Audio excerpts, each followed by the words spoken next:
Aso tofi manuia lo tātua tano, ia au si mai al whaafonga e seisi fwoi whaapoponga, e nisi o tala i meo lo tutupu lo tātua tofi Sāmoa, o si mai al whaafonga. Aotearoa ile asonga fua le vai aso fua toe vala au wele mata opo, o le maliwe, o lo taho fia i laha tue to tolu,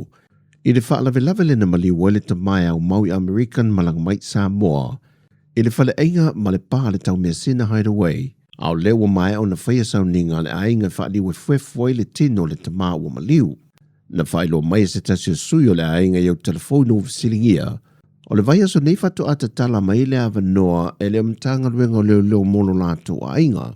e a si e le tamaa mo le te mua, talu mai o na maliu, mai o lo naulu e whaisi tu ngao manuanga o lo iai. Whae lo fo i le sui o le ainga i au telefou, o mai e whaafiso tai fo i le lato lo ia, e tusai o le mata opu na tula i mai fafo mai o le whaafam sino. Na tu i e se tasio i lato e to tolu lo mo lia mata o fia le mtanga luenga leo le teminei, o ia fo i le tuangane maasanga o le tina e ana le pā, mai o se mata opu o le aliliu mulimuli ane iai, ai sei wha ngā solo mo mua li lo longa, o le whaatino ina i lato ne to tolu, o le wha o ngā lima, wa fuaina maliu le tama. O se tūlanga wha noa wālia e mai ili nei vai tau le atano, e de so o le maliu o alo ma whanau la iti, e pei foi o le wha avilaven tula i mai le vaiaso le nei, i le maliu wai o se tamaititi tasil tau sanga le matua, sa wha amuli ma le tina o lo na tina, pei taina wasa ilia ma maua muliane lo na tino o lo masalo mia na malemo, i le ala vai i tawtafo lo lato fale la vai funga lei. Ai o leisi fo i tasil tau sanga le matua o se tamaititi, na maliu le maasinan te nei mai le fio anga o tafua i sa vai, e na waso lia le ta vale a o solo muli e lei loa le ta vale. E se mai foi se tasi o alo e na o le tasi foi le tausanga le matua, le na ta fele vai ta fele fio anga o tia vea. Ma ua toi tu ia tuai le matanga luenga o leo le pa ia ma le mamalu o matua i le atinu. O le ave le wha mua yalo ma whanau lo lato saonga le mu, a o vevesi ma pisi e fōwhanga wha ngā solo aso te tasi. O le vea so nei ua whaatau nui nai le whaatau tonga, o le fionga ia se linga Diana Roma, e se e nei le tōwhinga, o le sui whaamsina sili o le whaamsina ngā mau lunga. O se sau ninga sa whaatau teia le maoto le au malu le malo Samoa, le fionga tui malele whano wa le tō so ala vile lua i vailele. Ma le fionga si linga sa whaatau to ina mo foi, e a vea masui prestene, o le whaamsina ngā whanua maswafa. E lua solo whaatau teia e se whontanga mania o onga,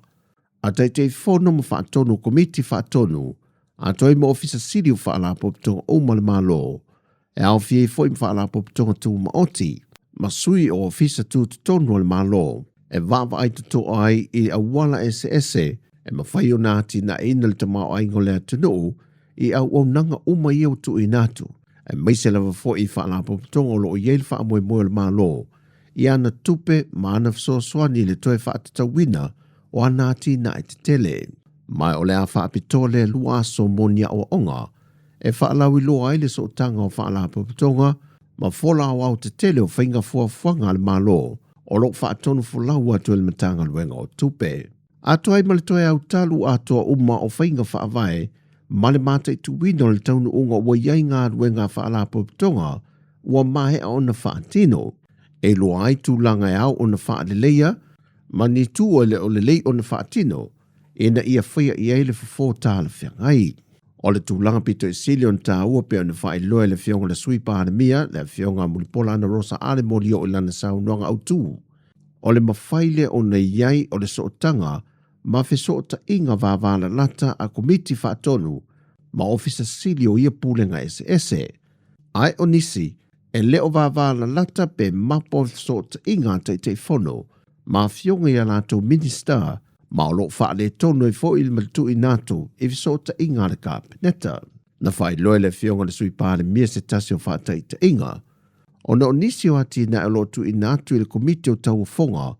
e leo si le fia le whaaman malunga le komiti whaatonu, ai ua o vātu ba le fua whaatatau e mo mia aise malienga le komiti whaatonu,